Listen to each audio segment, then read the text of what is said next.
Hello everybody, it is Wednesday, my dudes, and we're going to be covering some Marvel Contest of Champions, of course, in the Community News and Information Show referred to as the MCN. Now, of course, in the last 24 to 48 hours, we've had the new update go live, and today is new content drop day here in the world of Marvel Contest of Champions.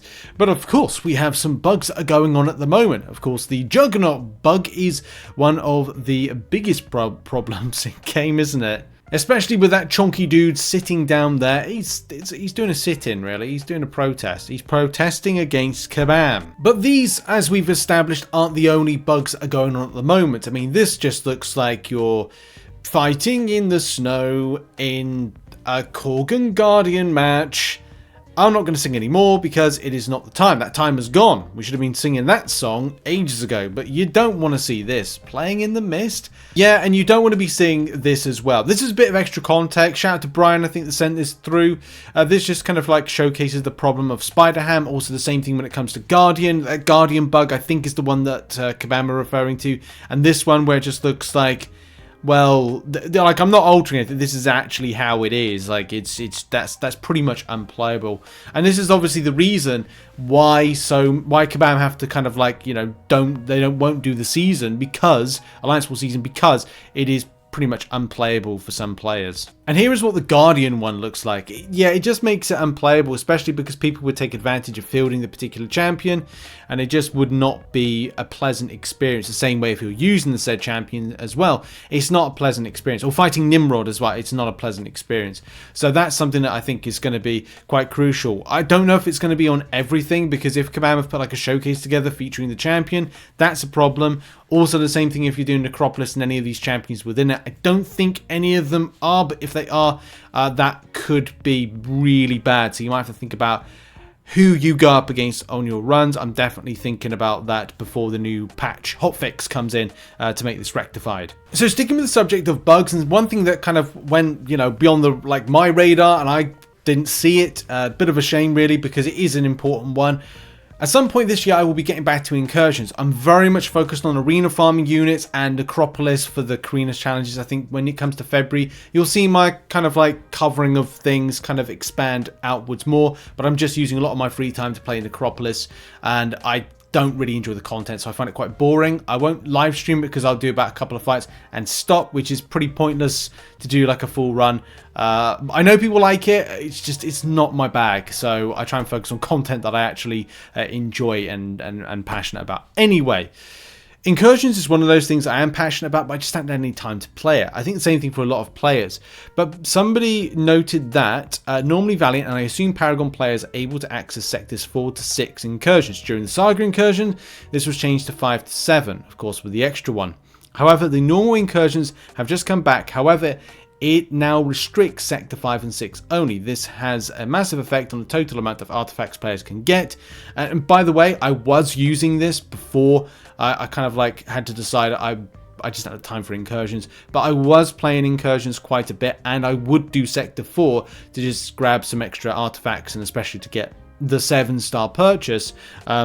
Of course, because then it's like it becomes it's already too long, and it's like 2.5 months. It's actually, without kind of like getting a full amount of like extra rewards, and without Saga Incursions and the extra things like tickets, it becomes a little bit of a moot point with kind of doing that content. But we finally got a little bit of an answer from it.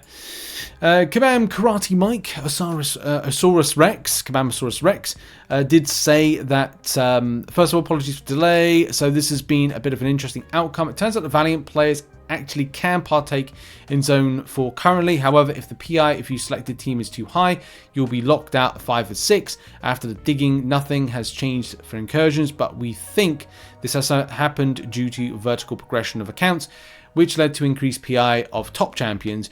We aren't able to make any adjustments to the current cycle moving forward. There's a lot of yada yada yada yada yada to this, because there is that's not necessarily the response that's correct against what people are saying, what the issue actually is. Of course, here I had even taken some videos and pictures that were shared. I entered with a team that fell within the PI window. Entering was fine, but I wasn't able to claim any rewards because it said I wasn't eligible. All rewards were claimed. That's the issue, isn't it? You can go in and do the thing, and I used the method as well. I used to go in with like a team of 2 2-stars and a 7-star, or like actually it was a team of all 2 stars or something like that, and I would go and then pick a 7-star from it, and then I'd use the 7-star to then go and smash out the room. I'd then go to the next room, pick a different champion that's going to be equally as strong, and do the same thing, pick up a load of rewards. And it was a method of usage.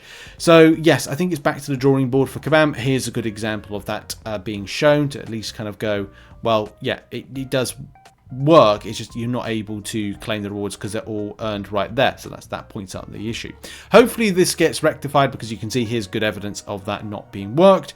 And yeah, and then, you know, of course it's understood. I see going to do some more digging in the afternoon. Yeah, so maybe that will be fixed in future times. I don't know if Kabam will get it fixed anytime soon. Hope for the best. And yeah, a little update on bugs. I think that was a big bug section we just did right there. Also, if you didn't know already, and we did a little bit of a video yesterday, is the Glorious Games Alliance War Showcase. I wasn't quite sure when this was going to be released. Of course, break out your science and tech champions for the Secateur versus Provocateur type setups. I'll be doing a video, lots of content coverage starting tomorrow and going over the next couple of weeks. It is Marvel Rivals Season 1 launching towards the end of the week, so I'm probably going to be focusing some time and attention to that particular content, but I'm excited to do MCOC. That is the main thing. Like, MCOC is my priority, although I do have a job interview on Thursday, but that's another story for another day.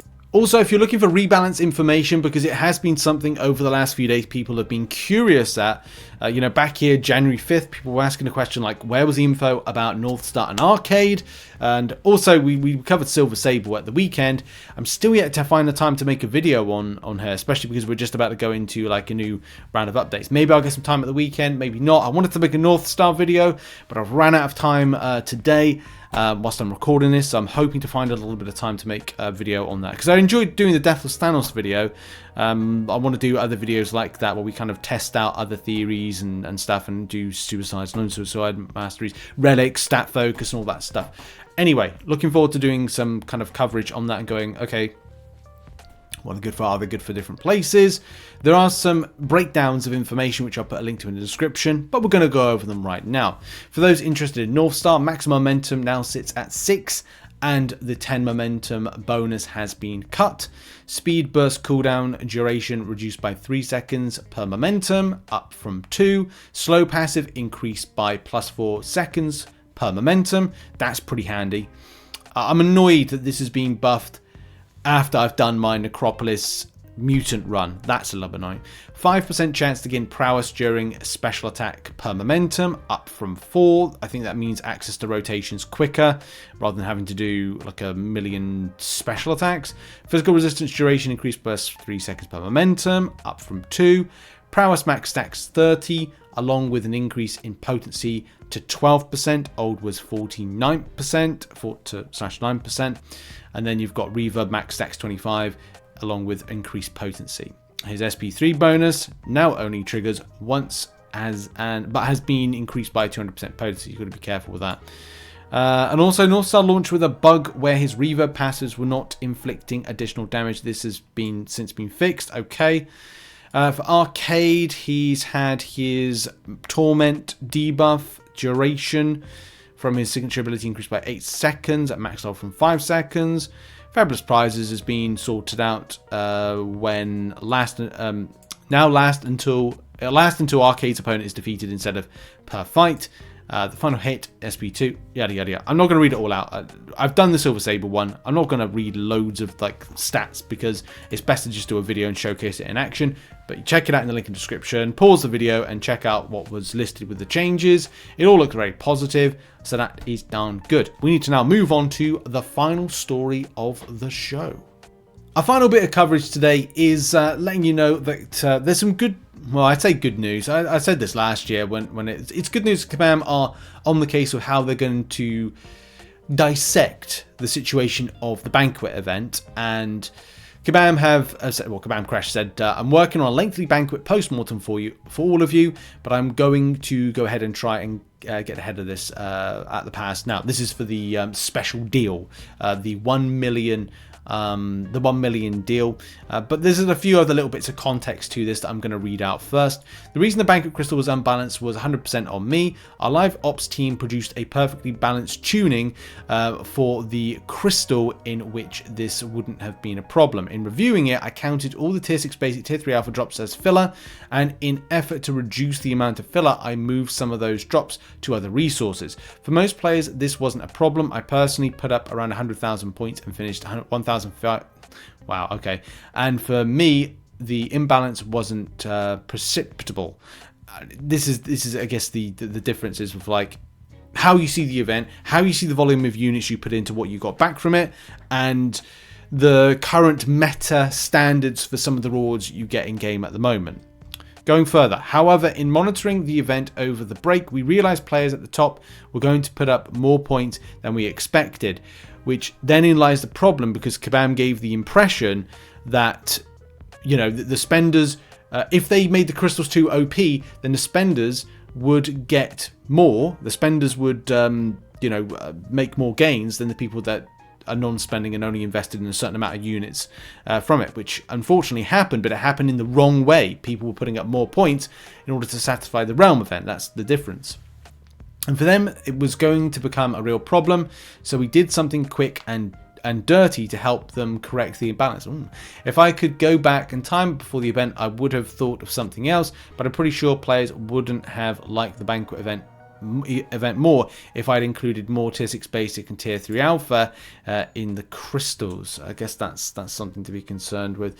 But then this is the biggest problem with I think it's the volume. Like, it was always, for me, I saw it as the volume, like the 5,700 of volume of X, Y, and Z. Like, it was just too little. And maybe Kabam could have done that and put, like, I don't know, it's a fully formed tier 6 basic that you get, a fully formed tier 3 alpha that you get, or twice as much. I don't know. Like, hindsight's a beautiful thing, but of course a lot of people would have liked to have seen a lot of improvements with that event, mainly from the crystal side of things as opposed to maybe the realm event. Like, if they could take all of the realm event stuff and put it into what players would get from a percentile from the crystals.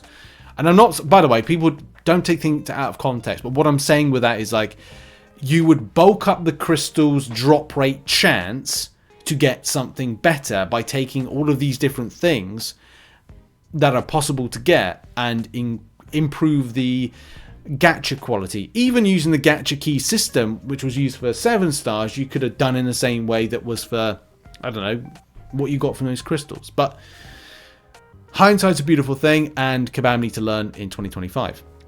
I personally don't see this as a fairness problem, as I can tell you the difference between my account and these accounts has nothing to do with tier 6 basics, tier 3 alpha, and I don't see it as these players getting to buy tier 6 basics, tier 3 alpha for 10 units. I see them as getting to buy tier 6 basic, tier 3 alpha for 750k units plus 10 units, which is what somebody had to spend to unlock these offers. And of course, the biggest, and that's the point, obviously we've come to this particular point, is Kabam allowed Valiant players to acquire these or kind of go at them for, you know, we've had free access. Like, 1 million points now means nothing because you're able to grab this. So this is a W, by the way. And again, don't get it twisted. I am happy that Kabam did this.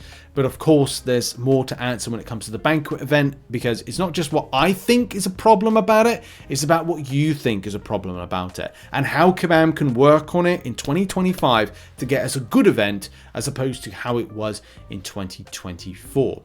This might be, apart from, I think this is the penultimate bit of like mention of the Banquet event 2024, and we'll probably hear more about it when the full dissection's out at a later date. Anyway, that has been the show for today. What are your thoughts on some of the topics that were raised?